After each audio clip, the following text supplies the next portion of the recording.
Hello, magandang hapon sa inyo lahat. So bago tayo doon sa main topic natin, marami kasing video na finorward sa akin na uunahin ko na. So, unahin na natin to. Ano to? Sabi mo, ah, hoy, hinga dito yun. Oh, ito na, dasal ka na, oh, di ba? Oh, nang ina mo, nang babaan ka ng pulis, ha? Tingin dito, tingin. Oh, bakit mo kasi binanatan? Pasama ko. Patay ka na, yari. 'Di ba? Napasama lang. Ibig sabihin, hindi naman yung mga majority na ng gulo doon, hindi naman bayad 'yon. Alam mo yung parang lang, peer pressure lang para maging in. Hindi ko naman sinasabing wala nang binayaran doon, Katulad ng sinabi ko kahapon, may mga binayaran doon sa rally. Siguro yung supporter ni ganito, supporter ni ganyan. Pero yung mga nanggulo, mga napasama lang 'yan, yung parang nahikayat lang, 'di ba? Katulad nito, anong ka ngayon? Naging cool ka sa mga kabarkada mo, ano ka ngayon? Anong gagawin mo ngayon? Ah, Next video. Ano to? Oh, burger. Oo, tinapay. Sawa ka na. Dali na. Kumain ka na ba? Oo, busog na. Oo, tinapay. Sawa na nga siya dyan ikaw naman. 'Di ba? Alam mo sometimes, sa bagay siguro hindi naman siguro sila aware na nagiging ungrateful sila, Kumbaga sa kanila parang normal na kasi yang mamalimos. Kumbaga inisip nila yan ay automatic na darating sa kanila. Kaya nagkakaroon sila ng kapal ng muka na tanggihan yung ibinibigay mo. Hindi nila nalalaman na yan ay blessing. 'Di ba? Hindi ko na naman masisi si nanay. Pero sometimes nakakabwisit, Parang, 'di ba? Swerte ka nga binibigyan ng burger na ganyan Sawa ka na. Dali na. Oh, kumain ka na ba? Oo, busog na.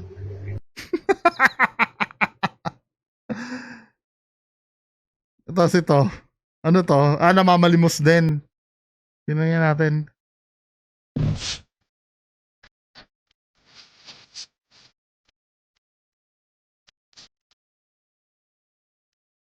Grabe.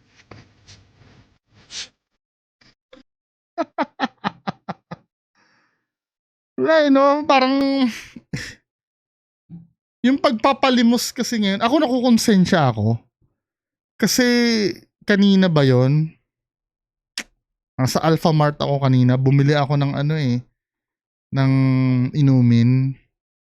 Napadaan kasi ako, galing ako sa May nasigawan akong bata kasi nanghihingi ng pera. Nakukonsensya ako tuloy ngayon.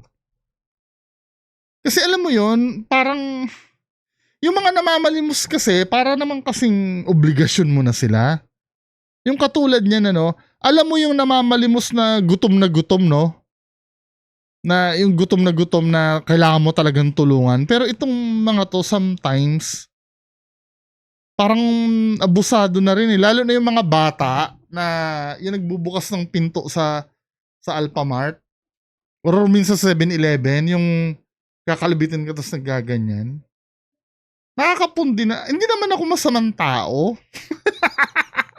Dati, oo, masamang tao ako. Pero hindi naman ako masamang tao ngayon. Kaya ko naman tumulong talaga. Kaya lang sometimes, alam mo yung sa buwisit mo, yung parang,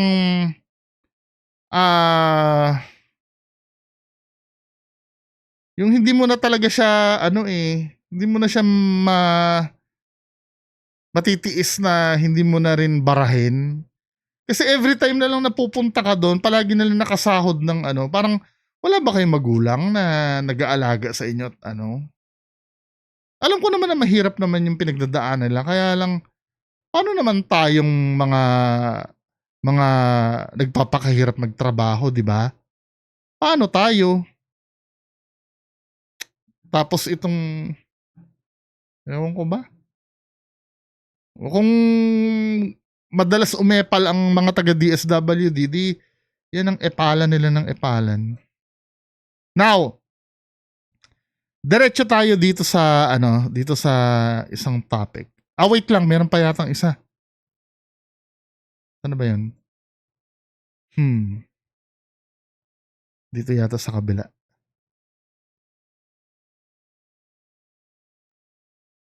Ayoko na munang pag-usapan yung yung ano ba 'yon? Yung corruption. Papahapyaw lang ako ng konti, pero hindi yung yung hearing, masakit na sa ulo eh. Anyway, so ito saan na ba yun? Wait lang Natawa ako dito kay Vince Dison eh. Ano na siya eh. Ito Parang nagugustuhan ko na to si Vince Dison. Parang gusto niya ba to iboto pag tumakbo to ng ng senador? Mukhang okay siya, no? Or dahil lang may video, pasikat? Di, nyo nga ako? Turuan nyo nga ako or i-guide nyo nga ako. Okay ba to si Vince Dison o epal lang talaga? Kasi, tinan mo. Hindi ka na naawa dun sa mga estudyante dyan, saka yung mga tao dito. Hindi mo ba sila iniisip? Putang ina mo, bakit ka nagbayad ng hindi complete? Hindi ka na naawa dun Nasa Davao region pala siya ngayon no? sa mga estudyante dyan, saka yung mga tao dito. Hindi mo ba sila iniisip? Putang ina mo, bakit ka nagbayad ng hindi complete? Nagmura na no? Pero, yung sinasabi nila na si Magalong daw, baka hindi na nagagawa yung trabaho niya bilang mayor ng Baguio. 'Di ba? Hindi naman. Kaya nga nagkaroon ng vice mayor eh. Yun talaga ang role ng vice mayor eh. I'm so sure may vice mayor naman siguro ang Baguio, 'di ba? Just in case. Tsaka hindi naman waste of time ang ginagawa ni Magalong. Next, bago tayo sa main topic Ito, ano ba ito? Ang dami nagpasa sa akin nito eh. Yung kay Pio Balbuena. Wait unahin muna natin ito. Yung hindi ko na i-gets yung gustong patunayan ni Pio Balbuena dito eh. Ano ba 'yon? Ayoko muna ng ang dami Oy, si Nancy Binay, whatever. Tapos tinatanggi. Automatic naman yun eh. Ito. Ito si Nico Barsaga. Kakatapos lang ng DOJ hearing. Alam mo? Sandro Marcos. Dami natin. Good afternoon. Good afternoon, Kiko. Kumusta na yung kaso ni Tito Romualdez mo? Ayaw sumagot, natatakot. Huwag ganyan, boss. Huwag ganyan. Nagalit na si Rep Garin. Diretso si... Kakatapos lang ng DOJ hearing. Alam mo? Sandro Marcos. Dami natin. Good afternoon. Good afternoon, Kiko. Kumusta na yung kaso ni Tito Romualdez mo? Yung ano pala. Yung schedule. Ayaw sumagot. Ayaw sumagot, natatakot. Huwag ganyan, boss. Huwag ganyan. Hindi sa akin kasi... Nasa borderline na kasi siya ng pagiging bastos eh. Hindi na ito yung hahangaan mo na na matapang. Maybe sa iba pero parang nasa na siya ng pagiging bastos kasi. Kasi yung mga ganyan ay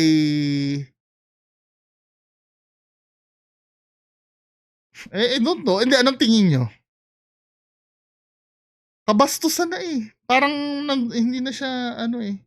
Anyway, last yung kay Pio Balbuena tayo. Ito to. Ano ba to?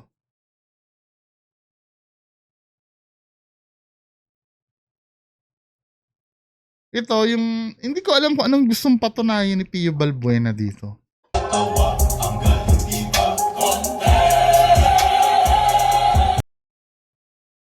Hindi ko alam kung ito si Pio Balbuena nang totroll na lang eh. Di ba?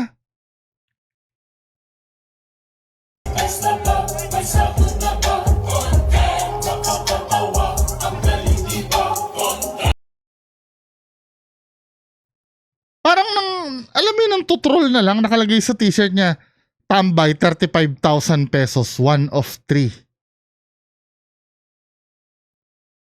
Tapos,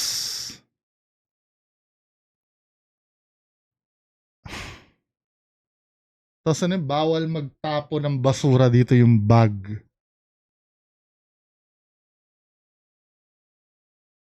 Ako naguguluhan ako eh. I mean, ano ba yung gusto niyang anuhin dito na, sige, tambay, inaangat niya yung, ng tambay, tapos diyan ka sa parang squatters area na, ano mo yun, yung rarampa ka dyan, na tapos sasabi mo 35,000 yung t-shirt mo, na yung rarampahan mo dyan ay hindi naman ma-afford yung 35,000 na t-shirt. Hindi ko alam kung ano ba talaga ang nito. Then, nag-fashion show siya eh.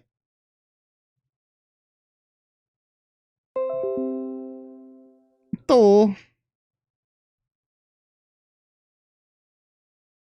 Ano ba to?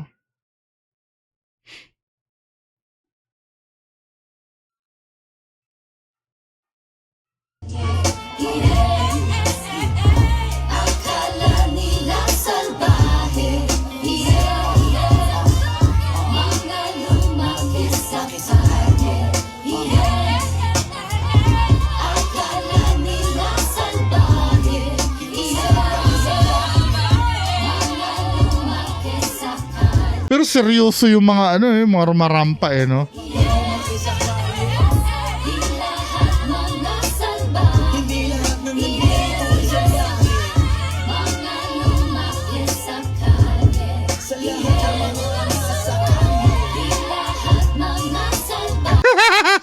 Yung chooks to go niya na plastic Chooks to go.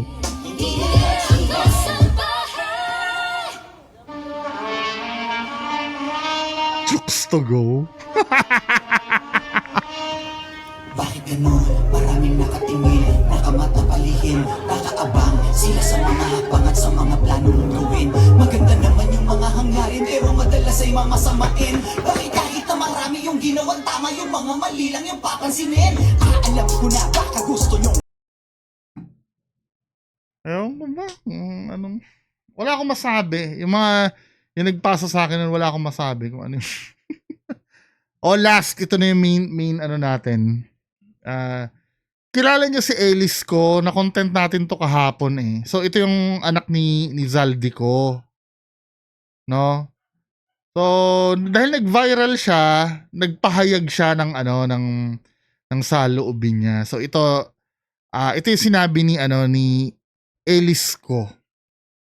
Diba? Basahin natin yung pahayag. Anak ni Zaldico ito yung rapper, no? So, inuulan ng batikos yung pamilya nila, lalo na yung tatay niya. Ang sabi ni Ellis ko, the son of Zaldico posted an official statement. I'm here to address the situation. Before I proceed, I want to express my deepest sympathies to the people who have mobilized and stood up against corruption in the streets. I am with you. I am on your side. Though I bear my last name, I've always tried to separate myself from that affiliation. It can't be denied that I was born into privilege. Despite this, I've always pushed to give back, especially to the community and to the industry I've long admired. I've moved out of my parents' home. Umiwalay na daw siya sa parents niya. I didn't pursue college, and I've been working for my name since I was 16. This isn't a sub-story. It's my effort to show transparency regarding my brand. Ano ang brand nito? And how I chose not to participate in that system. Over the years, I've pushed to separate myself from their work and have repeatedly denied offers to participate in politics or any government-related opportunities. I have a lifetime of work to accomplish, and I know this for people who have the proper skill set, education, and focus to handle. I condemn corruption in all its forms. I understand the anger and disgust. The hate is more than valid. And for the past few weeks, I've been having an internal conflict between my morals and my family. I am only speaking out now because I now feel the need to have a firm grasp of the situation. I found out about the full extent of allegations the same way everyone else did. So meaning, parang ngayon niya lang daw na ngayon niya lang daw nalaman, something like that, I found out about full extent of the allegations the same way everyone, parang kasabay natin siya na nabigla. Before my dad entered politics, he was a businessman who provided a better life for my family. As a kid, that is all I saw and I was aware of. Our relationship has since become very vague when he entered politics. So parang dito, dinidistansya niya yung sarili niya sa tatay. Parang nakikisimpatya siya sa mga sa mga nagagalit. Magaling na diskarte ito. Which made me increasingly distant, not just from him, but from my family as well. And though I tried to separate myself from that affiliation, I won't exclude myself from the conversation. I am deeply ashamed. Nahihiya daw siya. And I wish for nothing but the truth to come out. There is no excuse. I refuse to be useless or powerless in the face of these crimes, should they be held accountable. That includes my dad. I urge him to appear before the people and be accountable once and for all. I am not just speaking out against a politician. I am speaking out against my father. Diba? Hindi lang daw sa politiko lumalaban, kundi sa kanyang tatay din. And if this decision gets me disowned, I would rather face that consequence than watch millions of people suffer from his actions. So, ang game plan nito ni Ellis ko, anak ni Zaldico, makisimpatya sa atin. 'Di ba? Feeling ko kasi may lumabas din na dito yung taga-Rappler, tinanong din siya Sabi dito. Si Dwight Angelo. Sabing ganon dito. Hi Ellis, Dwight De Leon here. Political reporter from Rappler. We wrote extensively about your father's construction empire back in March to others. Google Saldico, still beneficial worker of scandal-ridden public works contractor. We learned that you are also a shareholder investing hundreds of millions of pesos in sister companies, Mississippi's Land, Embarcadero of scandal-ridden SunWest Construction. Your name is in SEC documents. How involved are you then in the operations of the SunWest Empire then? Kasali pala siya 'Di ba? So, ayan SunWest Corporate Executive. Ayan owner si Elizalde Esco, tapos siya Michael Ellis Co. 'Di ba? TQM team manager, revenue manager, AVP for group holding, CEO STM. Tapos kapatid niya si Mylene Co, Chief Financial Officer. Andun pa rin siya sa kumpanya ng tatay niya. Kaya yung sinasabi niya, 'di ba? Parang hindi alam niya kasi na ito, mukhang matalino to Mukhang matalino din kasi ito Kasi alam niya na ang formula para hindi siya madamay, makisimpatya siya sa mga Pilipino. Di ba, mag-disguise siya as Isa rin sa nagagalit. Baka nga mamaya tatay niya rin yung nagturo niyan eh. Nang sasabihin niya na ganyan eh. Para hindi na sila madamay. 'Di ba? To be fair naman dito, mukhang may utak siya kasi ang nag-viral lang sa kanya yung album niya, 'di ba? Yung pagra-rap-rap niya, pero yung luho niya mukhang malinis siya magtrabaho eh. Pero who knows ano? Baka this coming days maglitawan yung ano nito, yung mga ginawa nito. Umepal na naman to si Albi Casino. Rather be disowned than stay silent. Wala to.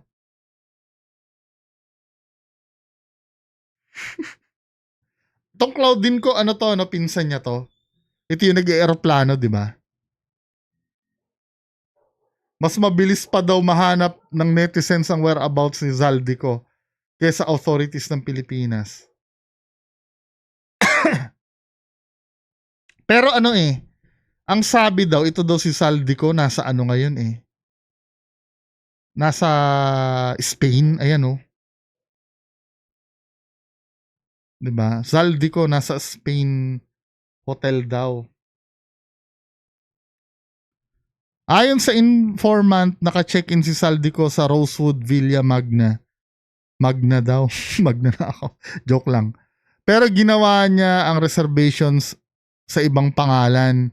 Kasama niya ang mga security guard niya nang dumating. Wow, sarap. Pati security guard kasama, no? Sa ano niya, sa ibang bansa. Kasama security guard niya nang dumating galing sa Four Seasons Hotel. At ayon sa source, ang mga sasakyan niya ay bago lang at naka-plate under sa isang kanyang malapit na kakilala. Nakatakda ring pumunta si Ko sa Lazagaleta, Spain, base sa kanyang reservation booking. Galing naman ng mga Pinoy. O ang naglilik dyan, kasamahan din ni Zaldico. Diba hindi na pala siya, ba't di pa siya umuwi? Ano pa bang ginagawa? Nagtatago na ba to? Kaya yung nakausap ko na ano eh, na tao ng senador eh. Mukhang talagang pag umuwi yan, ano eh, dadanak daw talaga ang ano eh, ang dugo eh. Hindi, ibig ko sabihin, parang marami itong ilalaglag pag umuwi to si Zaldico. 'Di ba? Kung ako dyan, ano eh, gawa na nila ng paraan yan eh. Or paggawa na nila ng affidavit dun pa lang sa ibang bansa. 'Di ba? Kung nasa Spain yan, pwede naman yata yon sa embassy ng Pilipinas doon. 'Di ba? Kesa ano ba yan? Pauuwiin nyo na. Kasi ang theory ko talaga yan, mamamatay yan eh pag umuwi eh. Either mamatay ng totoo or pekein yung pag billion ang naano niyan, ang nanenok niyan, or di umano ha. billion ang nanenok niya di umano. 'Di ba? Kaya bago yung kotse, no? Parang ganun lang bumili. Uy, kotse namin yan! Kasi bago daw yung kotse niya eh. 'Di ba? Ang mga sasakyan niya ay bago lang na naka-plate under sa isang kanyang malapit na kakilala. Oh. Baka mamaya binigay niya. Hindi man lang siya mag-taxi na lang doon, ano? Hindi magtipid. Parang wala talagang ano eh. Anyway, mga kababayan ko, so yan lang po muna pag-uusapan natin ngayon. Magandang hapon sa inyong lahat. Bye-bye.